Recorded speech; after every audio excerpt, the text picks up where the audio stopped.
Okay, good morning. Let's begin with where we left off in the Haggadah. Baruch Hamakom, Baruch Hu, Baruch Shanasan Torah Lamo Yisrael, Baruch Hu. We're going to do the Keneged Arba Banim. We're going to do the Arba Banim this morning. So let's begin. Baruch Hamakom, Baruch Hu. What does that remind us of? Baruch Hamakom, Baruch Hu, Baruch Shanasan Torah Lamo Yisrael, Baruch Hu. What does that sound like? Sounds like Birchot HaTorah that we make every morning.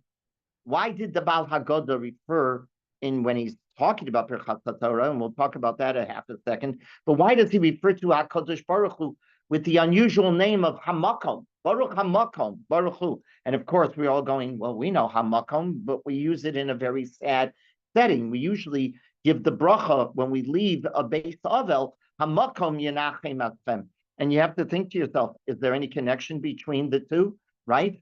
So, Baruch HaMakom Baruch Hu, why would that be the appellation that the Baal Haggadah, the author and the compiler of the Haggadah, is using to refer to HaKadosh Baruch Hu as the introduction to the Arba Banim, to the four children that are gathering around the Seder Torah?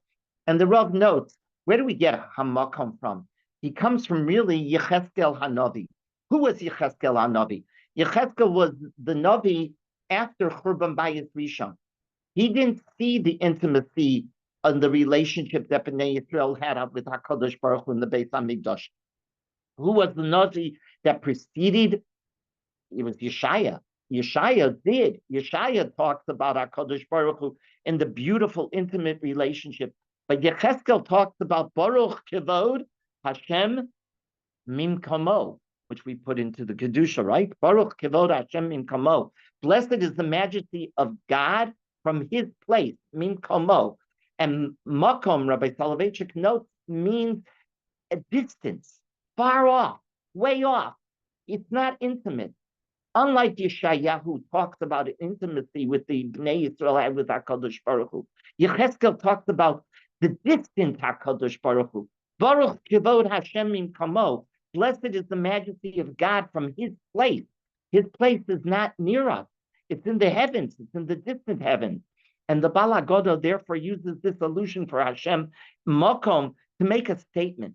And the statement is, as we sit around our Seder, even in the dark and foreboding periods of Jewish history, and there were many periods of Jewish history that were dark and foreboding, we know that HaMakom watches over us. No matter how distant HaKadosh Baruch Hu is, he's the Makom. He's still right here. He might be up in distant places, distant in terms of the heavens, and we don't have that intimate relationship. HaKadosh Baruch Hu is promising us, no, I'm HaMakom. And that's why there is a connection with the Avel, right? HaMakom Yenachem. The Avel feels lonely. He feels abandoned. And we say to the Avel, you're not abandoned. Hamakom Yenachem Eschem. The one who's everywhere is going to comfort you. It's bringing HaKadosh Baruch Hu close. That is exactly what we're doing here. And so in the moment that we're creating the community of family around the Seder, we might very well be moments in Jewish history that we feel that HaKadosh Baruch Hu is distant. We start off and we say, what? Hamakom Yenachem. HaKadosh Baruch Hu will be here, even though we don't have that sense of intimacy that Yeshayahu did. Do have Baruch Hashem Mimkamo. So whenever you see, by the way, whenever you see Hamakom in Tanakh, it's always it's always a moment where trouble is coming, because you're referring to HaKadosh Baruch Hu like he left you, and we're being reminded, no, HaKadosh Baruch Hu hasn't left you. Okay, so then we said it's Birchot HaTorah. Baruch Shanasan Torah Lamo Yisrael. We begin to introduce the four sons, the Arba Banim, and we intone a praise that sounds just like Birchot HaTorah. Why would we do that here? Because it's stating the mission of the Seder night is to impart the Mesorah from one generation to another. I already told you that I call the Seder a conversation of generations, right? It's a conversation of generations. And we introduce it by the Birchot HaTorah reminding us that the purpose of Seder night is not the meal. It's not Shulchan Aruch. Rather, the purpose of Seder night is to converse with generations. It's, as the Mishnah says, the father is the parent is to v'kafi da'ato shel ben aviv milamdo. Our purpose is to figure out how we can speak to each child. Kafi da'ato shel ben. What does that mean? According to the talent of your child. That means you have to assess every child around the table, don't you? You have to figure out how I'm talking to this one, how I'm talking to that one, how I'm talking to that one. Exactly. Kafi da'ato shel ben aviv milamdo. And I always say that that's the challenge of parents on Seder night. You can't just walk into Seder if you really want to impart the Masorah. You can't walk in unprepared. We never tolerate it with the teacher. We get very upset with our teachers that are not prepared. Well, we're supposed to be teachers that night. And there's Birchot HaTorah. There is a bracha, if you will, that we're making. We have a job. We have to impart the Masorah. And how do we do it? We assess every child and we speak to every child according to their talent or according to their lack of talent, if you will. Keneged arba bonim dibra Torah. The Baal Haggadah then says, right after Birchos HaTorah, he says, Keneged arba bonim dibra Torah. That is an unbelievable statement. Keneged arba bonim dibra Torah. The challenge of the parent is to instill not only the knowledge of Exodus, it's to instill a love for Judaism. Oh, that's a lifelong, right, process. The Torah is to be imparted according to the inclinations and the talent of each child. The talented child, well, he's intellectually superior. That would be the easy one. That would be the easy one. In many ways, that's the easiest experience. It's the other children. Easy. We have what to talk to him about. What about the Rasha, the Sheno Yodei Alishal, the Tom? What about those three? When a child isn't so bright, when a child isn't so talented, how do you talk to them? Or when a child is cynical, how do you talk to him? And this passage, Rabbi Soloveitchik said, teaches us a lesson. The Torah is humble enough to be concerned about each child, the Tom, the dull child, and give him a version of Judaism that he can understand, which will give that child joy and happiness. The Torah is also concerned, as Rabbi Soloveitchik says, about the Shene Odei Alisho, the indifferent, the assimilated child who does not care enough to even ask a question. Maybe he's not capable, or maybe he's not interested, which you have to assess the child. Why is he Shene Odei Alisho? Is he just not interested in what you're talking about, or is he not capable of asking? Even the Rasha, the wicked one, is included. If he'd been in Egypt, we say, he would not have been redeemed. But apparently, there is still hope of bringing him back, for he's still at our Seder, isn't he? Right? If he were not at the Seder, the Torah would not have spoken to him. The Torah prepared a place for all in the Haggadah. The Haggadah, it has a place for every child. I often think that our shul will be blessed in the Olam HaEmes because we do one thing on Shabbos. We let Michelle sing out without stopping him, right? Even the child that he's not a child, he's a young man. Even he needs to be able to sing out. That's an avoda. That's right, that he lives for that moment. You know, at the end of Aleinu, at the end of Adon Olam, and people like visiting our shul go, what's going on? And then they realize, you know, and that's the chesed. We have even a room for Michelle in our midst. That's what the Keneged Arba Banim Dibra Torah. It reminds everybody about the story, right? The Hasidic story about the child that doesn't know anything about davening, and he comes to Yom Kippur and he blows his flute, right? The famous story that the Hasidim like saying. Every child's tefillah is answered. Even Michelle, when he sings out, it's definitely being answered. Keneged Arba Banim Dibra Torah. The Torah is here for every child. We, the teacher, the parent, have to be prepared. We have to know how to properly include. It's an inclusive experience. That's what you're being told. Then let's take a look. Okay, fine. It's an inclusive. We have all 4 children at our table. What do we say? to the Chacham. Ma edus v'hachukim v'hamishpatim asher tziva Hashem Elokeichem es v'af ata emor lo k'hilchos haPesach ein maftirin achar haPesach atu kelma. The wise one, what does he say? So he analyzes law, doesn't he? He notes there's edot, there's chukim, there's mishpatim classification. This student is quite talented. He's already seen the legal system as a different levels of legal components, and each one has to be explained. So what do we take? So we say, what's our answer to the Chacham? We're going to teach you Hilchos HaPesach. We're going to teach you everything about Pesach. In other words, we are instructed to teach the laws of Pesach to the wise child. And that encapsulates the goal of Seder night. Seder night is not just, we make a big mistake. Seder night is not in just imparting a story of Exodus. If it was, the Baal HaSeder could have made it very easy for himself. What could have he done? Copied straight out of the Chumash, Parshas Bo. Exactly. He could have made it simple, and he would have copied Chumash Shemot, Parshas Bo, and that documents the whole story. And you don't need anything more. Seder night, however, is an opportunity to do something uniquely Jewish. What's uniquely Jewish? It's to create a teaching community. It's to create a teaching community. That's what we're doing in Neged Arba Banim. We're creating a teaching community. The presentation is made via questions and answers. Did you ever think, if I needed to tell a story, how do I best tell a story? I mesmerize people by the story, right? Okay, but that's not what happens on Seder night. It's question, answer, question, answer. Why? Because our goal is not to simply recount a narrative and how wondrous it was, but rather we're trying to transform in one night a people from slaves into princes, a kingdom of priests, of Kohanim. But that's not the only goal. It's to teach us how to act. How do you achieve freedom? How do you achieve freedom? That's what we're doing.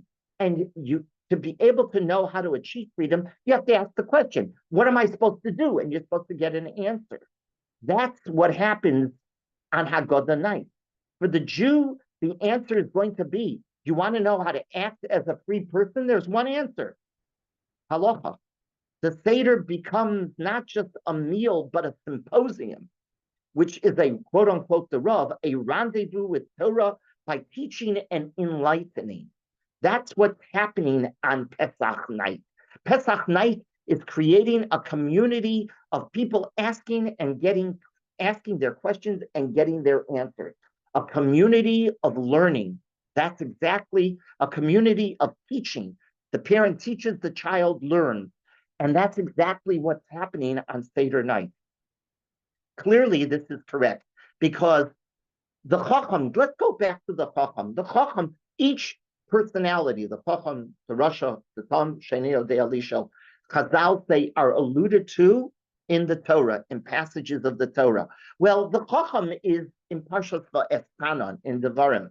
And the Chacham gets an answer if you take a look in Parshas Va'eschanan. The answer is Avadim Hayinu Lefaro b'Mitzrayim. And yet the Baal Haggadah doesn't say that as the answer to the Chacham. Take the Chacham, you have the allusion in Parshas Va'eschanan, wonderful, and give him the answer that the Torah gives. Avadim Hayinu Lefaro b'Mitzrayim. Yet that's not what the Baal Haggadah does. He doesn't offer that answer here. Why? He quotes a Mishnah teaching us that the wise child on Pesach night has to achieve more than just Sipur Yetziat Mitzrayim. He has to achieve an understanding of how to act, how to become the free person. And how do you do that? You teach him halachos. Halachos guide us in how to be free people. We saw this in Survivors. We saw this in Gaza, right? It's unbelievable. In both situations, practicing their Judaism gave them a sense of freedom. The story of Keith Siegel, the American who was, who made Aliyah when he was 20, and he was down in the South in the kibbutz, I forget which kibbutz he came from, but Keith Siegel was taken, and in in captivity as serving a hostage, he suddenly began saying bracha. He realized his route to freedom was through halacha. And then you know that story that I've shared that story that it was on TV, it was on Israeli TV with his daughter. A week after he was freed, they interviewed her on one of the channels, and I saw it in Hebrew. Yeah. And somebody sent it to me, right? And she said, we thought, oh, the first Friday night in Israel, even if you're not religious at all, it's family night. It's a family meal time.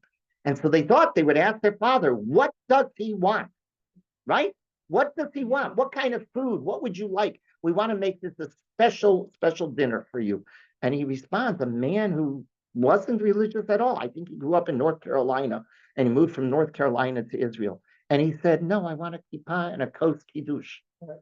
He realized on whatever level, he realized that the answer to how to be a free man for Judaism is halacha. And even the Hamas realized this and said this to their captives. Quite often they said, "What do you know about your Judaism? You say you're Jews. What do you know about your Judaism? If you don't know you're Jewish, how can you claim?" Right? That those stories are coming out from the responses of the captives as well, of the hostages as well. Bottom line, Rav Soloveitchik says. So the Chacham, how do we answer the Chacham? We answer the Chacham, you want to know how to be free? We'll tell you how to be free. You teach him the halachos of freedom. That's what you teach him. You teach him the halachos of Pesach night. That is the expression, that's the ultimate expression of Judaism.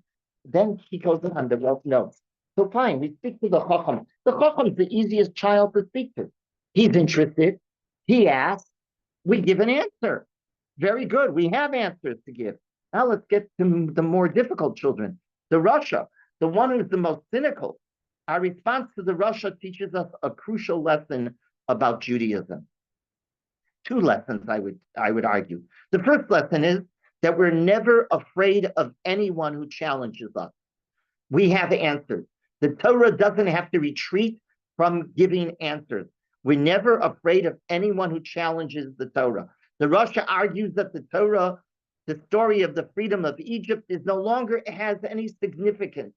It's not applicable to his life. He doesn't think it's significant to his life. And the Rav said the challenge for us is that we must respond with proper terms and proper categories. The Torah that God gave us is all-inclusive, all-embracing, all-pervading. If the answer is to all problems, it has answers to all problems, even though we cannot always decode its language. The Torah is not afraid. We do not have to retreat into isolation or solitude because the street is contaminated. We have our answers, and we shouldn't be embarrassed by our answers. That's what the Torah is teaching us. That's lesson one. The Russia, we will respond to the Russia. We will respond to anybody. The cynic we can respond to. We can demonstrate that our Torah is as applicable and as appropriate today than it was thousands of years ago. But there's a second lesson. What's the second lesson of Russia about the Russia? Russia teaches us two lessons. The Chacham's easy, right? We noted that. But what about the Russia? So the Russia teaches us one, don't retreat. You have answers. Just probe, you will get your answers. Use the right categories, the right terminology, your answers will be correct. What's the second lesson? Never give up on a Jew. You never give up on a Jew. Don't throw the Russia out of the house. If you speak to anybody involved in Kiruv, they always tell you, how do you deal with the Russia? With a lot of love. With a lot of love. With a lot of love, right? We engage. Don't not engage. We engage in the debate. We show him his logic is faulty, if you will. Talmud Torah requires bringing the one who got lost, the child who was alienated, back into the fold. So the Russia teaches us two lessons. One, don't be intimidated by the questions. Find the answers. The Torah has the answers. Find the right categories, the right terminology to respond. And two, don't give up on the child who claims that he doesn't want to have anything to do with your heritage. Bottom line, he does want to have, because he's shown up at the Seder, right? Yeah. What does it mean? Hakeh Shina. Hakeh Shinav means given. Rabbi Soloveitchik says no. Hakeh Shinav is sharpen your capability of answering him. Give him the right categories, the right terminology. Demonstrate to him that his logic is faulty. Okay, you have to be well versed. You have it's not easy. I'm not saying it's easy, but it's Hakeh Shinav. Demonstrate that his philosophy, his approach is wrong. It's not with a chok. Take a look. Hakeh Shinav. How does it spell? Hakeh Shinav. Hey, cook. Hey, Hakeh. If I've mentioned punch him in the mouth would be with a chok. Makeh. It's not. Hakeh Shinav is blunt his argument. Demonstrate that your arguments are sharper than his. Demonstrate his logic is faulty. That's correct. Right? That's so two things the Rosh is teaching us. One, don't become intimidated by the questions. We tend to, retreat. Oh, we don't have answers. We have answers. We have answers for science. We have answers. Rabbi Jonathan Sachs, used to preach this all the time. Our Torah doesn't have to retreat one iota from any challenge. Yeah, but not all of us are as brilliant. No, 100%. Okay, so we need, right? We need the Rabbi Soloveitchiks and the Jonathan Sachses and the Rabbi Shechers. Yeah, 100%. But we need to get the answers. We know we have the answers. We shouldn't retreat. And number two, don't give up with anybody. When certainly if the child comes to the table, he needs our attention, right? Then it says in the Rasha, Ilu haya sham lo haya nigal. If you would have been with us in Egypt, you wouldn't have been redeemed because you were the cynic, right? This is a foundational principle in Judaism. Even if one commits no sin, but isolates himself from the community, that factor removes him from Jewish identity. Being part of the community is essential to Jewish philosophy, to the Jewish people. This is the Jewish DNA. We have to share our identity with the collective. That's why a Jew who lives thousands of miles away, when he hears about another Jew who he doesn't know, he's not related to personally, is in trouble, what do we respond? We respond. We try to help. Why? Because we're one community. It's the Jewish DNA. And this is what I shared with you on Shabbos in the Drasha. In the UN study of the happiest countries in the world, Israel came out 160 countries. You would think Israel should be 159, 160. No, it's not. It's number 8. Okay, we lost ground from last year where we were number 5, but still, it's mind-boggling. What is it? We're in the top 10. America's number 24. We're in the top 10, and there's a war going on, and there's political tension, and there's hostages, and yet we're number 8. So what did I point out? I pointed out that the social scientists studying this wondered what was it about Israel, and they said Israel proves better than any other country in one area. It's number 1. Which is that area? Social connection. What social connection? I'm part of a community. I know that if I'm in trouble, people are going to help me. In Dan Senor's newest book, I forget the name of it, but The Genius of Israel, right? And the Genius of Israel. He has this concept of where children, where you see you're not related to these kids, and you see kids running in the park and getting hurt. God forbid, kids can scrape themselves in a park and get hurt. Everybody suddenly runs to help. Everybody, and it's not your child.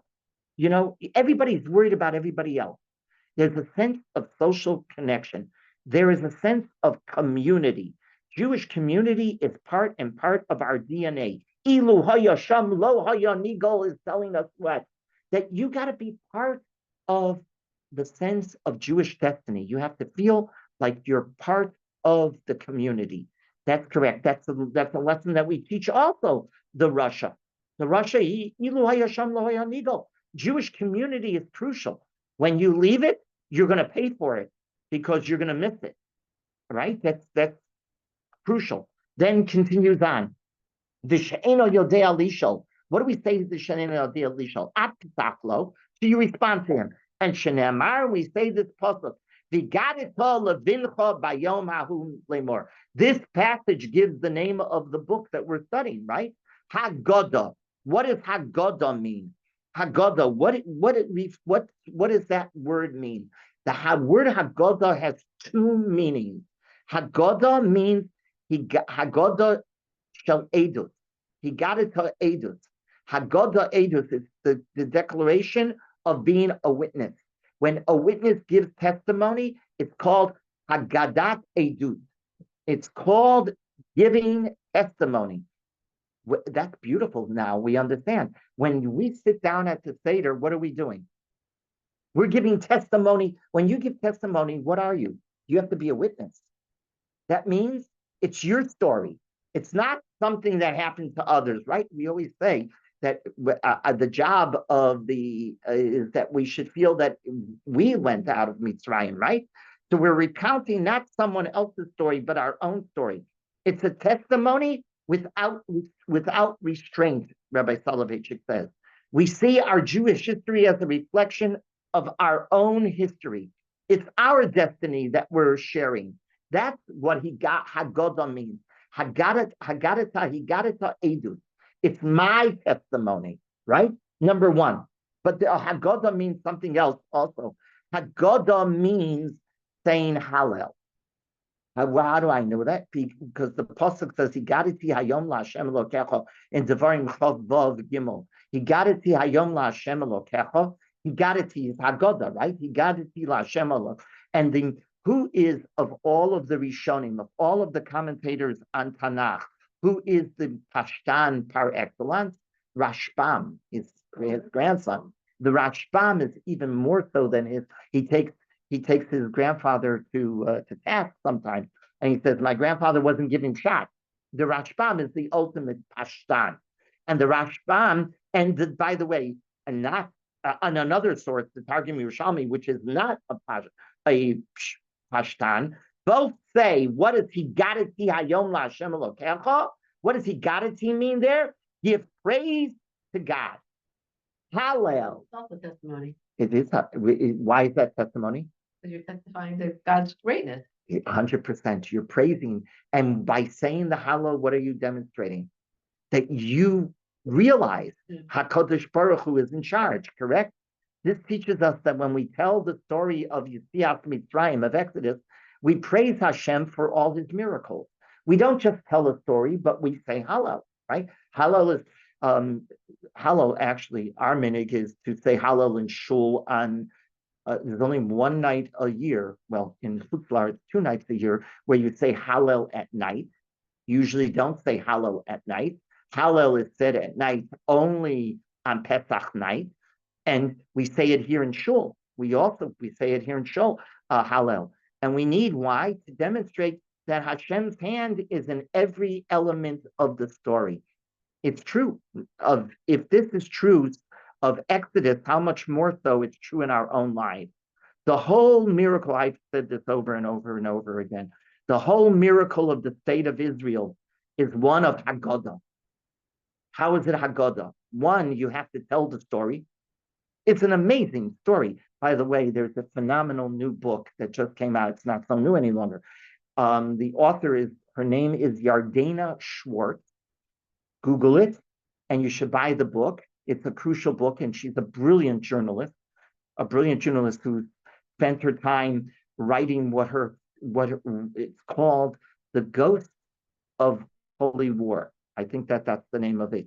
The Ghost of a Holy War. If you Google Yardena Schwartz, you will see what is her point. Her point is that the attack in Hebron in 1929 set the pattern for everything that went after it with the Palestinian, with the Arabs, the Muslims in Israel, ad hayom hazeh, including October 7th.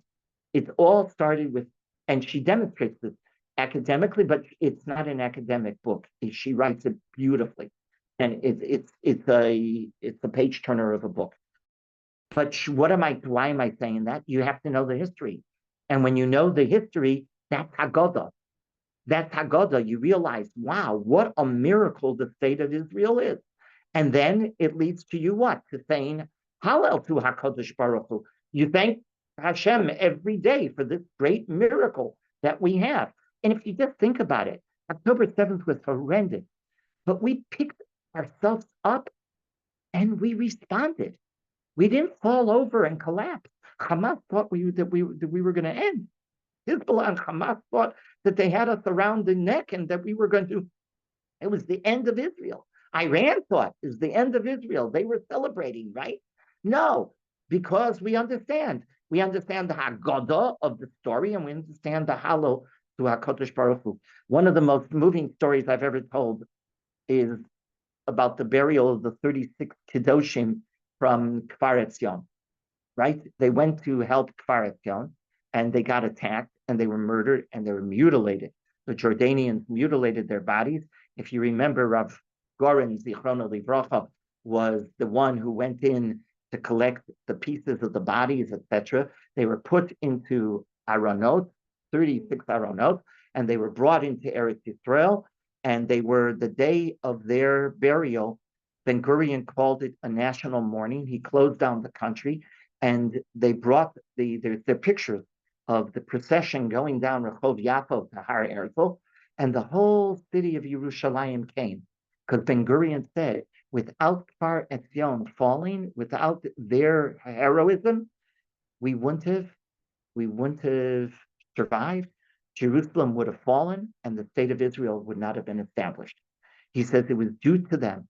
So at their funeral, Rav Herzog was the chief rabbi at the time, and he's standing there in Har Herzl. I heard this from an eyewitness, Rabbi Horowitz, Zichrono Livracha, Rabbi Moshe Horowitz, who was the founder of Beit Medrash LaTorah, that famous school in Eretz Yisrael. He was a good, dear friend of my father. They grew up together in Chicago. And he was known by his nickname, Rabbi Whitey Horowitz. Rabbi Whitey Horowitz told the story. I heard him at Piv. He was present at that funeral, and he was standing right near there. And Rav Herzog was standing at the graveside. And one of the fathers, as they were lowering the Aron into the ground on Har Herzl for burial, screamed out, Baruch Atah Hashem Elokeinu melech haolam, shechiyanu v'kimanu v'higiyanu lazman hazeh. And Rav Herzog thought that under the pressure of the emotional experience, that the man had gone crazy. And the man turned to the chief rabbi and he said, Kvod Harav Harashi, I'm not crazy. If you would have asked, you think I'm crazy, but if you would have asked my son, would he give up his life for the establishment of the state of Israel so that Yerushalayim shouldn't fall? He would have answered, Shechiyanu v'kimanu v'higiyanu. Since he can't do it, I'm saying the bracha for him. That's Hallel. That's Haggadah. And if we don't realize that this story of Mitzrayim we were living it every day. I don't think it's, at the end of Magid, right? We say, yes, it's the people say, how can I turn this story into my story? I'll tell you how you can turn this story into my story. Through the realization that this is happening to this very day. The same story is happening every day of our life. It is. And people who don't see it are blind. They're just blind. But Haggadah requires two things: telling the story, and Haggadah requires the response. What's the response after you tell the story? It's Hallel. It's Hallel to Hashem. You sing praise to HaKadosh Baruch Hu, right? But Seifi Yisrael Mimitzrayim Beis Yaakov Me'am Lo'ez. You're the one who took us out. You're the one, and you're the one who still takes us out. When you see the Yad Hashem, it's unbelievable. It is powerful. It's unbelievable, and that's how you achieve. So to wrap up what we learned today, it's a little shorter of a shiur, but it's a very important part of the Haggadah. Baruch HaMakom Baruch Hu is Birchos HaTorah, right? As we do what? We create a community of learning and a community of teaching. The Seder is a community of learning, a community of teaching. That means that the parents, the people around the table have to prepare, right? And we welcome everybody. We welcome, sure, the Chacham. What do we give the Chacham the answer? The Chacham wants to know, how do you be a free man? How do you be a free man? It's halacha. It's halacha. And that's what we answer. And we see, and I pointed out, we see that to this very day. It's true. It's the truth. That is the Jewish answer to how we act. That's the Chacham. The Rasha, we learn two lessons. Number one, don't retreat. Don't become intimidated by the questions. Questions will find answers. What do they say in the yeshivish world? There was always an expression in in Yiddish that a question never killed anybody. I don't know the Yiddish before it, and I wouldn't have been trying because my wife would tell me stop. My Yiddish is so poor, but yeah, question is never killed a person. Just the opposite. What does the Rebbe usually say? Ask better, right? That's the famous line. You didn't ask correctly. Ask better. We're constantly asking questions. If we're asking questions, we know that there's going to be we're never afraid of a question. We'll find an answer. We'll find an answer, right? Even Aku is an answer too. Our humility. We don't have an answer right now. We'll get an answer. We'll find an answer. We don't retreat from the questions. That's lesson one with Russia. And lesson two with Russia, make sure you include him. If he's at the table, he's included, but you teach him a lesson. Ilu, right? If you were in Mitzrayim, Ilu, what is the words? Ilu hayasham lo hayanigal, right? Excuse me. Ilu hayasham lo hayanigal. What are we teaching him? The power of Jewish community. You don't understand the power of Jewish community. That's our secret. And we see it, like I said, in this UN happiness. It's the social connection. That's the power of the Jewish community. The Dalai Lama, who's now 90-something, quite a personality. You have to give him credit. He's quite a personality. The Dalai Lama met many, many years ago. It was in the New York Times. He met many, many years ago he wanted to meet Jewish clergy, a group of clergy, because he wanted to learn from us, how do you sustain your peoplehood even in Galut, even in the diaspora? They're Tibet, they're not in Tibet. They're not allowed to be in Tibet, right? It's been taken from them. He wanted to know what's the secret of the Jewish people that sustains itself even in the worst of times, right? Even in Galut. And so they went around, this was in the New York Times, I have the clipping at home. They went around the rabbis, each one gave an answer. So finally he comes to the last one and he says, and what's your thinking? He says, we argue over everything. And the next one says, no, we don't. It's literally quoted in the New York Times. No, we don't. We argue over everything. Yes, we do. We argue because we're a community of teaching, a community of learning. That's the Seder too. And we bring the Chacham and the Rasha. The Chacham's easy, the Rasha in, and we bring the She'eno Yodei Alisha. What do we teach the She'eno Yodei Alisha? The Haggadah Olavincha. Haggadah is two components. That's why it's called Haggadah. It's your testimony. Haggadat Edut. Haggadat Edut. It's your testimony. And Haggadah means Hallel. You sing praise to HaKadosh Baruch Hu. Okay, these are the Keneged Arba Banim. Did we discuss the Tom? No, the Rav doesn't mention the Tom. He just says the Tom is he thinks the Tom is the simple one. So you have to respond to him. He doesn't have anything beyond that. He doesn't say anything more than that on the Tom. He says, no, you have to respond to him simply as well. He would say it's the challenge of the She'eno Yodei Alisha. The Rav understands as two possibilities. He might not be interested, right? So he's not asking, or he might not be capable. Right. We always look at She'eno Yodei, or I should say, She'eno Yodei Alisha is the kid who's just not capable, right? And the Rav says, no, She'eno Yodei Alisha, it might be two different personalities. The Tom, interesting, he thinks is the simple-minded child. Rabbi Lamb, Zichron Livracha, has a whole mahalach that the Tom is not a simple child. The Tom is a different kind of a person. I don't remember, but it's not simple, not a simple person. And I have to go and look at what Rabbi Lamb said. Rabbi Lamb Zichron Livracha said. But the Rav understands Tom as the way I think most understand Tom as the child who's not sharp, right? But the Sheni Al Dei Alisho, he must. The challenge is if he has no interest. He's talented, he's capable. You know the kid is capable, but the kid is he lazy? I don't know. Is he not interested because it doesn't speak to him? Right? It doesn't excite him. We see this also, late bloomers. You know, kids through high school have no interest, and then they go off to Eretz Yisrael, and suddenly they become, bitten by the bug. Right? So maybe that's. But everyone has to be the chokhmah of the teacher is that you have to apply your answer, your conversation with their talent, right? Accordingly, you have to tailor make the conversation. That's what we're being told, and it's a birchos haTorah because it's a conversation of generations. Okay, that's what we'll do now. We'll let everybody for the next 2 weeks get ready for Yontif. Okay. Everybody should have a wonderful, wonderful day. Thank you, Rabbi. Have a great day. You're welcome. You too. Thanks. Stimulating their questions also.